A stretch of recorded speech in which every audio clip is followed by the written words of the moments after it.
The whitest white and cleanest clean. Use that baby in your washing machine. Well, it's downhill from here. Out of control. Who's going to pay for it? Haha. Money printer go brrrrrrrr.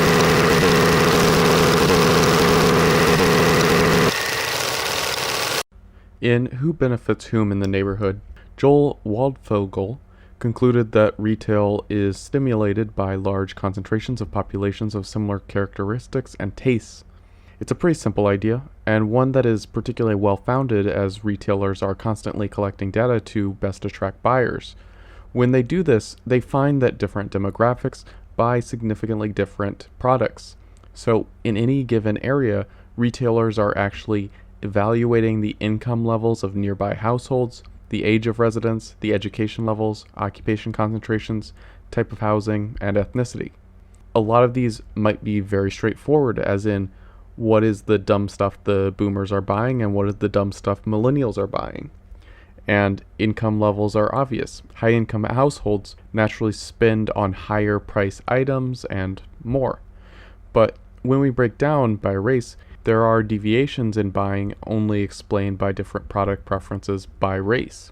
If you look to the bottom, we're basically taking the buying per household spending on items by particular demographics and dividing by different variables.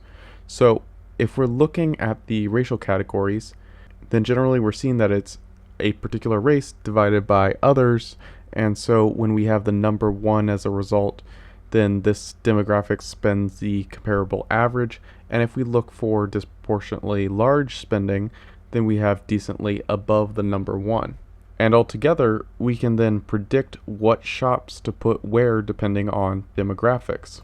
Also, something to note there is that this chart does not then account for differential income between racial groups, but if we think about this, a lot of the numbers we see might just make sense according to general experience and expectation. You see, for example, how Asians are above average spenders in many categories. One quick thing to note, in the article, Waldfogel explains that this category for this table is Asian versus non-Asian, but as you see, this is changed in the key for this chart only. I'm not sure why it's written this way for just this key, when the description of this chart is Asian versus non-Asian. So I believe that it's just unclear, but it is Asian divided by non-Asian consistent with other categories. And now we also know that many Asian ethnicities are at the top of average income in the US. So the main outliers we can learn about then are in food purchasing, especially fruits, vegetables, and fish. Asians then are hugely into fish from this chart. And then also, their tobacco purchasing is very low relative to their expenditures, especially if we look to the right and left there. I actually think, though, this might have changed potentially. This data was presented in a 2006 paper, largely using the census for 2000 in evaluations. So it's possible that something like smoking has massively decreased in, say, the white population, which is what we're mainly comparing to, but many immigrants don't absorb that same anti-smoking info. According also to the barbecue lab with data from the CDC, this is the percent of each race that has a fast food meal per day, and we see here African Americans have the highest percentage eating fast food on a given day, whites and Hispanics just separated by 2.1% difference, and Asians by a good amount are the least likely to eat fast food. But back to our main chart then. And comparison of income, the far right presents low income. So low income, low expenditure across the board outside of relatively high expenditures on tobacco and the drugstore. And the education column has some of the largest numbers, such as in floor coverings and reading or books, because that's something disproportionately spent on by the well-educated. And then other standouts, both Black and Hispanics also spend relatively highly on fish and seafood. Hispanics spend double the average amount on apparel for children under 2, which I think you can guess the reason why there. And the other stereotypes, given some statistic backing here, is that both Black and Hispanic people spend disproportionately more on footwear, especially Black people. And then Black and Hispanic people have relatively low expenditures on reading, as well as a bit below average expenditures for Asians, but keep in mind education and language differences accounting for some of that interest. And just overall, take together all of these exceptions, you can already probably figure out what kind of stores work better for different demographics, and that for some products, from food to clothing to furnishing to floor coverings, there are significant differences to stock your stores. So per Waldfogel's research, if you wanted to stimulate the maximum amount of buying at any given store, restaurant, or mall, ensure that these specific products and foods you're bringing into an area get bought, don't go bad, don't get left on the shelves, it's most effective to have communities segregated by income, age groups, and race. Well, in suburbs, housing is pretty much already segregated by income and age group. Suburbs for families that can afford these houses and largely want them to have children. So per Waldfogel's research, if you wanted to stimulate the maximum amount of buying at any given store, restaurant, or mall, ensure that the specific products and foods they're bringing into an area and spending to bring them into this area get bought and don't go rotten or sit on the shelf, it's most effective to have communities segregated by income, age groups, and race. And actually, one of his conclusions is that the old and the young have the most dissimilar preferences, followed by the low household income and higher incomes, and all of this is pretty self-explanatory, and then Black and Hispanics and their respective complements. Asians and non-Asians and college-educated and non-college educated persons have more similar preferences. As we were seeing, Asian tend to be mostly around one, which is to say that Asian, Caucasian buying patterns are more similar. But then, in contrast, what's been happening? Well, in the suburbs, housing is pretty much already segregated by income and age groups. Suburbs for families that can afford these houses and largely want them to have children. But you already know that retailers probably had a really good idea of this. Their target demographics before this research, and they didn't pay attention to the information they were getting. And that's part of how you get the dead malls phenomenon that is currently mainly just something you see in the US and Canada. And there's this website, Dead Malls, that keeps track of the larger malls out of business. And they'll do it for multiple countries, but right now the vast majority are just US malls, and then a decent number from Canada. But just one example for China, and one for Thailand, and one for New Zealand. The US and Canada make sense, being the first to get a whole bunch of malls, and also the type of communities these malls were built for. If you scroll through the states with major cities, you'll see more of the suburban malls closing than the urban ones. And this is interesting also because from working in the business a bit, urban malls are still going up in major cities, and the local consumers are different for suburban and urban malls. In suburban malls, it's one very large mall attracting everyone in the area. And so if you have a mix of differently priced suburbs and different ethnicity suburbs or mini apartment blocks such as this one, then the suburban mall is actually a more economically and ethnically diverse mall than an urban one, which in contrast is usually built into a tower. So with that and shopping options scattered around a city, urban malls can keep a more unified collection of products according to income, age, and ethnicity in the area, keeping in mind that cities are self-segregating. So that explains why they've really stopped building suburban malls in America, but if you're in a city like New York, you'll see a decent number going up with more housing and offices, even in their really expensive malls with few people. They're just built close to the high-rent apartments. And mind you, the federal government and these city governments have made it clear that this maximum efficiency in retail is not what they're interested in. Low-income housing has been pushed for inclusion into these new buildings going up and renovations of old buildings. In most cities, you will get monetary rewards for including a percent of low-income housing into your otherwise expensive buildings. Designers take advantage of this, and design these apartments last with the least care. So you'll get something like a super thin studio loft without a real window and a shared hallway bathroom in an otherwise premium location. And both the architect and real estate agent will virtue signal about having these apartments, but at the same time, you've introduced this economic mismatch where the surrounding shops built in a mall here will all cater to the high income. So the low income people will have access to some trendy areas, but in terms of food, clothes, etc., they'll shop elsewhere.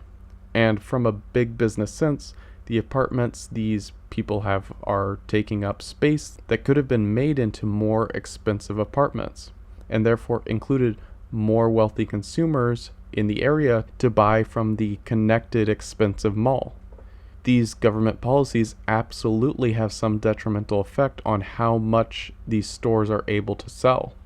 Also, for a city, ethnically, you can see this marketing strategy that Waldfogel is talking about naturally forming successful portions of cities where culturally similar businesses cluster together and compete with each other, selling similar products.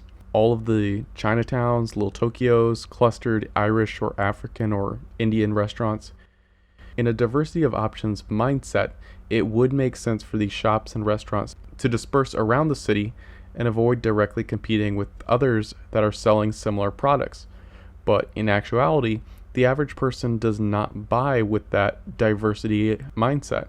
They instead are attracted by their particular tastes and will be most comfortable shopping and eating in a fairly homogeneous area that also offers them more options that cater to them in that particular area. More net expenditure that way from a more devoted collection of local consumers.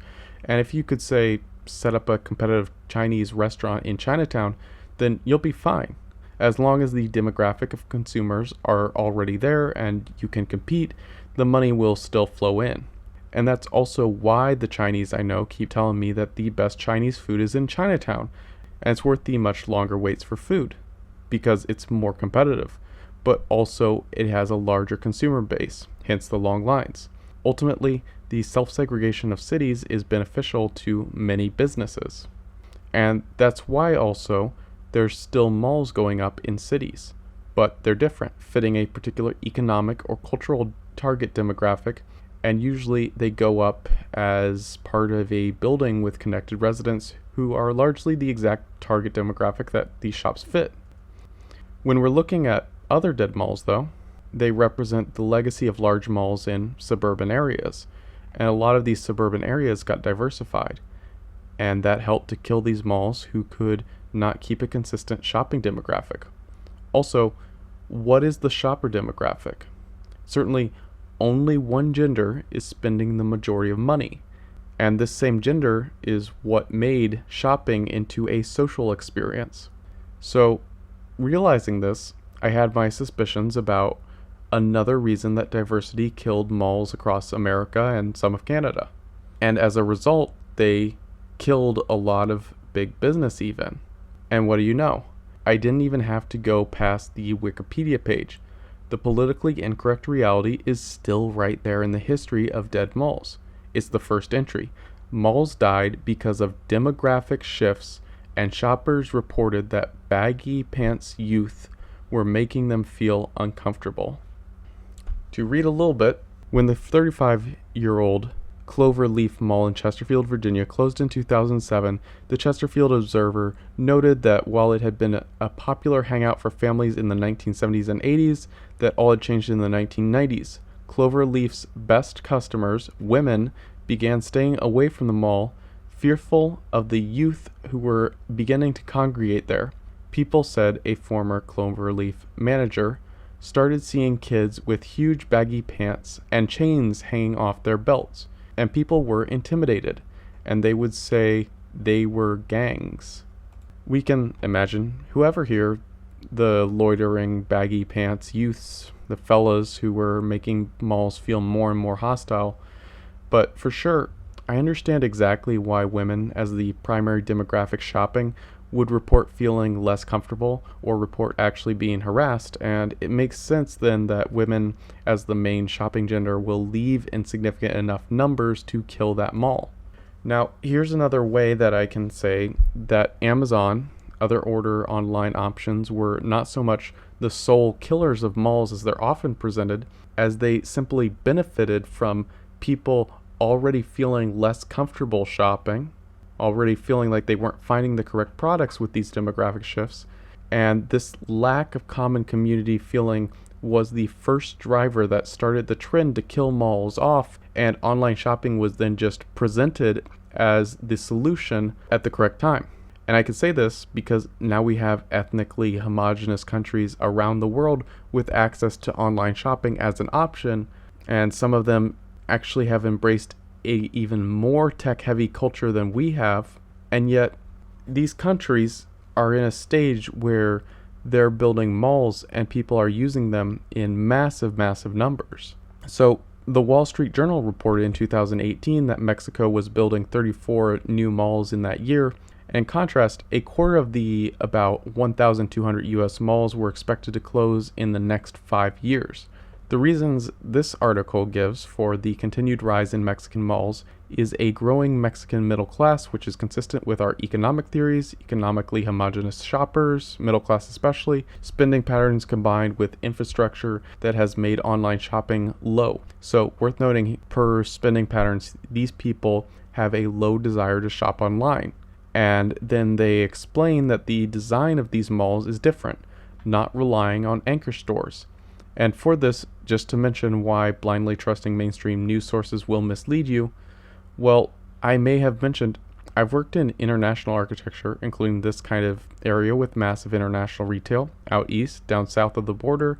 So with this insider knowledge, I know that Wall Street Journal is wrong about these malls as a departure in retail strategy. They're wrong about the anchor stores and other attractions because malls around the world are always designed with these typical retail strategies, and they use these attractions, child zones, and especially anchor stores all around the world. Mexico is not different other than that US suburban malls are older designs, but the retail strategy around the world is effectively the same, just different popular stores. And without my particular deep well of insider knowledge, I could have guessed all this just by reading the rest of the Wall Street Journal article, where they explain that one of their example malls is anchored by a Walmart and Sam's Club. I suppose when the author is just rushing from writing one article to another, it's hard to keep your assumptions straight from one paragraph to another. And another reason, in particular, retail strategies are going to be similar in a country like Mexico, is because, as this article mentions, many of these new malls are paid for by typical companies. Thor Equities from New York and Black Creek Group from Denver. So some of the same suspects invested in American retail and real estate. So then, what's different? What's made the buying patterns of the Mexican middle class in a tech-heavy current year different from the Americans and Canadians? Well, for one thing, 62% self-identify as mestizo, and 30% self-identify as Amerindian. So a spectrum, but a more cohesive spectrum than America. Do you want to bet that selling to the general Mexican populace in large malls that cater to them is easier? And two other big things that this article gets right is that these malls are being built in urban areas. Even in America, urban malls are having more success than the suburban ones with good reason. And finally, this article concludes with a summary of a statement from a resident, Gonzalo Cuellar, who said he visited a mall at least once a week to use the ATM because it is safer than using a machine on the street. Basically, we like that there's more security here, Mr. Cuellar said recently while waiting for a pizza with his wife and niece in the mall's food court. It gives you a feeling of safety that you don't have in the rest of the neighborhood. So another way that actually malls can feel positive, that with the correct demographics and realism, security involved, it can make a community actually feel more safe.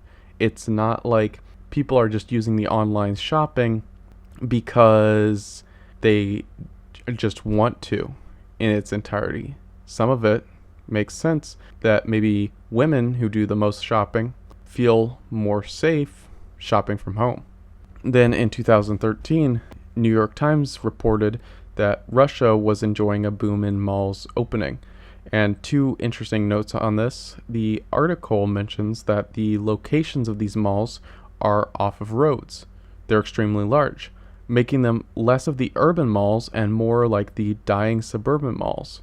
However, these are of course successful malls in Russia. Also, Russians are particularly exuberant shoppers by these numbers, as it says that they spend 60% of their pre-tax income on retail purchases. And then for the example of the most homogenous and most tech-loving countries, which still absolutely love their malls, there's East Asian countries. You have Japan, South Korea, and then the number one mall lover, China. Especially when we're talking about China and South Korea, these malls are absolutely massive. Sometimes it's got outdoor shopping mixed with a full indoor mall, mixed with green spaces, residential, and hotels all designed at once. And remember, that number of about 1,200 large malls in the US, well, China was planning 744 malls in 1 year, with only 41 closing down, and most of these large malls, which they're preferring massively over hypermarkets and department stores, and this was 2017. Over the next 2 years, they planned 1,300 new venues, most of them malls. And also, despite there being so many malls, these malls end up being really popular most of the time. Just from what I hear, just the grapevine, some of these new malls in Japan and China recently have been attracting more daily visitors than theme parks of similar size in the area. So despite China having plenty of well-kept infrastructure, tons of tech, they're massively preferring the experience of going to these trendy new malls over trying out online shopping. And one other point for the environmental blame game liberals. We're seeing the exact same trend of consumerism happen everywhere around the world. Different ethnic groups prefer different products, but there is nothing unique about the level of consumption that white Americans had, other than that they were the first in that position due to innovation to have the level of consumption.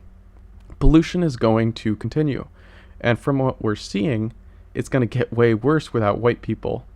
Actually, fun fact, when you're designing in China, we know that you have to use materials which will not stain by being exposed to the air.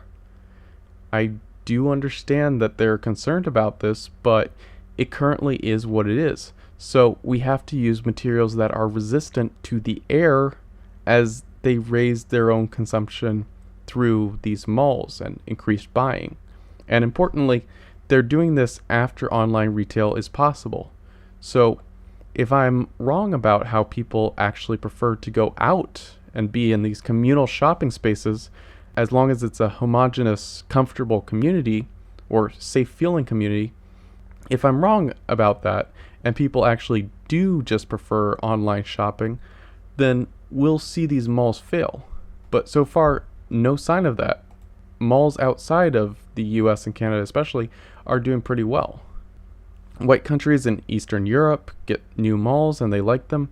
Asian countries like their malls. Central and South American countries are getting their malls. My prediction instead is that Western nations getting diversified are where we are going to see more and more online shopping, and the shopping areas and big business retail in general will begin to fail, just like in the now already very diverse Canada and United States. And absolutely, the big businesses across Western Europe will be affected by these trends. That alongside expected economic failings from too great of a financial burden. So here's my conclusion, a pretty obvious one. And this is why Get Woke, Go Broke has never had the intended effect. These companies lose money, and especially lose money as white people stop buying products that they were traditionally the largest buyers of. But businesses have known that for many decades, just as they've collected these mountains of data and know that the communities which buy the most and in ideally predictable patterns are economically and racially homogeneous. There's no such thing as a business that sets up in a racially diverse area and celebrates that the products they should ideally carry are way less predictable. And as with the case of dying anchor stores and malls, this even affects very large businesses. The only big business that really did profit from continued forces of integration was online retail, because also it's not like people don't want to go out and shop. They do want to go out and shop, especially women as the main buying demographic, where it was actually a trendy thing to do until their own area gets diversified. And when that happens, people of all groups feel less comfortable, but especially women who are shopping and feel this and see that with this demographic change to the mall, that they will be more intimidated and potentially harassed or hurt while shopping. And you have this increased interest in just avoiding these unfamiliar, culturally different people and just getting products online instead. And some stories align to this perfectly. Group fights in malls, a white child tossed from a balcony in the Mall of America because he was white, or just new demographics moving in, and the stores as a result of these different buying patterns inevitably change the products that they carry or likely begin to lose money. If these stores, small business and big businesses alike, really wanted to maximize their profits and ensure the stability of their own stores, the answer is crystal clear. They would encourage immigration to have an ever-increasing group of consumers alongside cheaper labor, but they would absolutely go about lobbying the government for segregation to be legal and federally enforced, such that they would have these towns and portions of cities, buildings that restrict specifically who can move in. And the nearby stores would be stable, carrying exactly whatever these particular communities want. This would be exactly how they maximize profits, quite clearly by the numbers, and they know this. The reason that they don't is one of two things, or a combination of both. One is that the federal government does benefit from the lack of social cohesion created by diversifying communities. This makes less trusting people that struggle to work collectively and are easier to control. So, in this way, I see the federal government leading the anti-white agenda way more than most big businesses, especially the non-tech based big businesses. While I see a good number of the big tech businesses as an extension of the US government anyways. This internet technology was initially paid for by the government. They get contracts with the federal government now, and when it comes down to tracking and spying with every tech device everywhere, the US government is way more interested in that for controlling the population than big tech is for selling products. For example, we know YouTube just keeps losing money, and studies, articles such as this Daily Mail reveal exactly what we expect. Ads on some of these big tech platforms do a horrible job getting people to buy, and you can see how much of a failure reliance on ads has been for things like YouTube. You can go to some sites that will absolutely not let you in without whitelisting your ad blocker, but most sites, including big tech sites like YouTube, gave up on that, and it's possible to block all of it. They're not in it for the money. They're in it for propaganda that harms us and benefits big government with ever more power and control built on the false narratives that propaganda can make. The federal government benefits massively from a disunified population, but when their policies go too far economically, they placate the big businesses through bailouts, benefits, taxpayer dollars. And then the second reason is the extent to which we have lived in an anti-white mindset our whole life. And this is where, even though levels of segregation would be economically beneficial for these large corporations and the super wealthy people paying for these buildings, a good number of them, they know these numbers, but they can ignore their own data and avoid tacitly supporting separation by following the money trends. It's for their own mental blocks, to some extent, that they won't more follow their own data. They won't speak up to these politicians. They won't speak up to these politicians, even if, in the theory I'm presenting here, they would just be doing it out of complete and total greed.